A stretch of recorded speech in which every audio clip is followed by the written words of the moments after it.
Let's watch the dev update.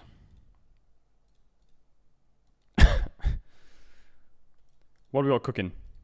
I'm Andre, also known as Medler. And I'm Jeremy, aka Riot Brightman. Today we'll be joined by two guests, Lexi, Riot Lexical Gao, our Champions team lead, who's going to talk more about Champions.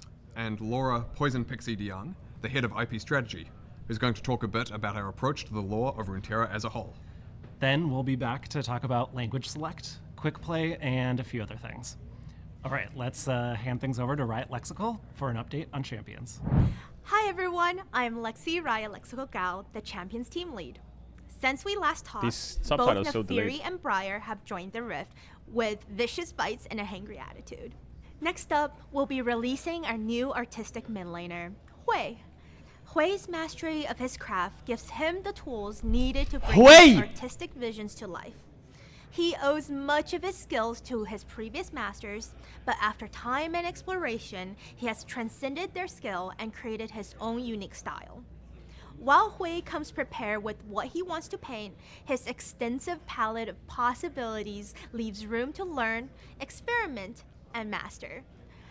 After HWEI My paints new a one trick. masterpiece on the Rift, we'll be turning to a new creature champion. Though this one's a bit cuter than Nefiri.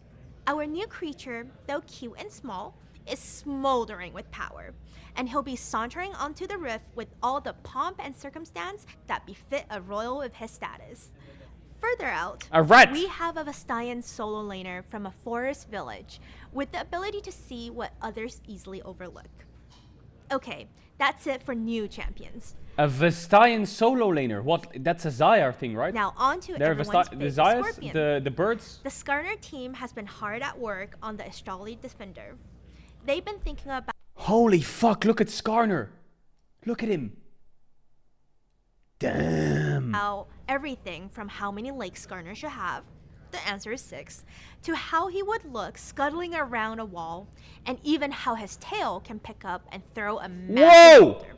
You know, the usual stuff.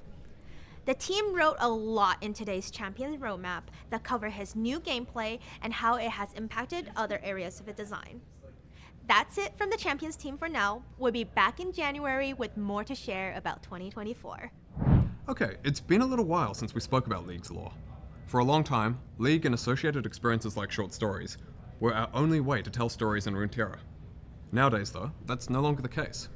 So we want to talk a bit about how we're updating our approach to the lore, and then talk through some upcoming examples of how that will be reflected in League and in other places. To start with, we're going to pass things over to Laura DeYoung. Hi all, it's been a while.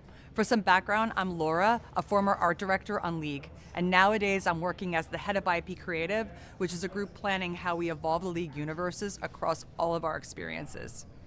As Andre talked about earlier this year, over the years we've introduced inconsistencies that have woven their way into the storytelling and the world building of Runeterra. Some good examples are how Hextech was invented, and Yorick feeling just MIA during the Sentinels of Light event. Going forward, we don't believe that's the right approach, because that kind of fragmentation makes the world feel less believable, and it just undercuts Lyric. meaningful character development. And frankly, it makes it hard for all of you to feel like you can really invest deeply in a story, knowing it might not be honored in future storytelling.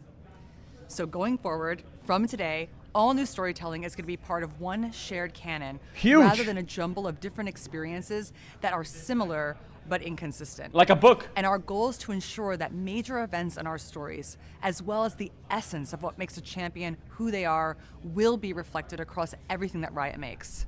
They're cleaning up the lore for the MMO. You know it. I know it. It's happening.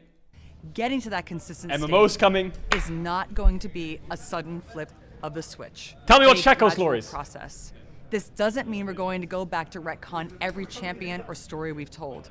But every time we touch a part of the League universe, we're going to take a beat to ask ourselves where the inconsistent threads are and work towards weaving them together so the world makes sense. This is going to take time, and we believe the payoff for getting this right will be absolutely worth it. Yep. Okay, I'm going to hand things back to Andre and Jeremy so they can talk about what this specifically means for League. Bye. We're really excited to pull all the different threads of storytelling across Runeterra together over time, so that we've got one shared, consistent canon. So let's talk about some examples of that. the moments shown in past season start cinematics, like Oh, Awaken, those are new for cinematic. example, those have often felt like they should be canon, and some of them are fully consistent with the wider world, but some of them aren't. Going forwards, including the upcoming cinematic in just a few months, we're going to be making sure that they're an integrated part of our world and storytelling. Skarner's update early next year is another good example. Skarner's old lore, and that of a few other associated champions, doesn't mesh with the creation of Hextech revealed in Arcane, which is the origin Arcane! for Hextech and the unified canon going forwards. So we're going to be making updates over time as a result to make sure that champions like Skarner, Seraphine, and Camille are well integrated and well connected to the rest of Runeterra, so they can be part of that larger, wider shared storytelling. The upcoming Forge game, Song of Nunu, is worth highlighting as well. It's canon, offering some insight into part of the frail. What does canon mean? What does canon mean? What does that mean? Canon. Official. The main theme. Okay. Freljord, particularly Nunu, Willump, and Braum. Now, some of you might also be wondering about some of the ways we used to tell stories previously. What? I Short didn't know what it stories in meant. particular are something we've deliberately moved away from. Short stories were an effective way to dig into character the minion backgrounds you more always deeply, miss? and we didn't have other Oh. ways of doing so. But they've also always been a very niche experience that most players just never engaged with. So we're focusing instead on storytelling through other mediums, ones that also let us flesh out characters and the world, but do so while resonating with more of the wider player base. Switching gears a bit, earlier this year we announced we'd be adding an option to choose the language you play League in. It's taken us a little bit longer than we initially estimated, but I'm happy to share that the current plan is for this feature to go live in November. Our main goal with this was to help League players play in their preferred language that wasn't included in their regional download. That means you'll be able to choose from one of the 21 languages we support in the Riot client, and that will change both your in-game and around-game text.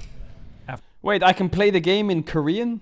That's gonna be so cool. I'm gonna feel so fucking clean. After you select your language, you'll download the language pack for each language you choose. These are around 2 gigabytes of space with all the voice files, so just be mindful of your hard drive space. We also want to talk a bit about the Blue Essence Emporium. On the positive side of things, it came back recently after a bit of a hiatus. But on the negative side of things, we had some issues with it, both its technical functionality and with what was available being more limited than past Emporiums. So, we're going to be bringing it back in December, with the full range of Emporium eligible chromas, not just the half-year version. And other content will also be returning, specifically mystery icons, mystery wards, mystery gifting, and 50% off rune pages. Big! Now, it's been also a while since we've talked about Quickplay, and we've got a dev blog going live alongside this What is video Quickplay? with a lot of details. But the short version is we're replacing blind pick with Quickplay. It's a queue designed to get players into game faster and as much as possible on their desired champion and role. How it works is you select champions and roles in the lobby, and you skip champ select entirely to get straight into the game. Quickplay is going to go to That's actually PvE sick. around the end of October, and we'll test it there for multiple patch cycles before rolling it out more broadly. Wait, how cool is that? That wraps things. You pick a role, pick a champ, you just press Q and you're instantly in game? Wait, can you do that for ranked as well? Up for today. Don't forget to check out the dev blogs, including the champion roadmap. And Bro, thank I you can't all stop so much for slipping down my listening. chair. Best of luck in your world's pickings. I can't stop And we'll see you slipping! all on the rift. Thanks, folks. Fuck!